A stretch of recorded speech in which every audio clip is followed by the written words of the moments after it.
տղամարդը ասում դու կնիկ ես, դու ինչ գործ ունես։ Ոնց թե։ Կիններ տղամարդն էլ մարդ են,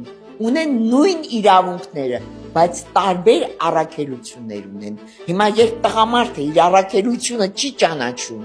եւ չի գնում այդ առաքելությունն իրականացնելու ճանապարհով, կնոջ համբերությունը հապում է։ Ես սկսում եմ ցույց տալ, որ այ մարդ, քո պարտականությունը ընտանիքիդ հոգտանելն է, անդավաճան լինելն է։ Եկեք իրավունքի մասին երբ խոսում ենք, սեռական տարբերություն չդնենք։ Մարդու իրավունքը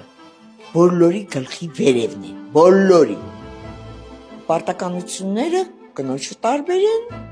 տղամարդուն տարբեր են։ Տղամարդը երեխա չի կարող ունենալ, կինն է ունենում, հա։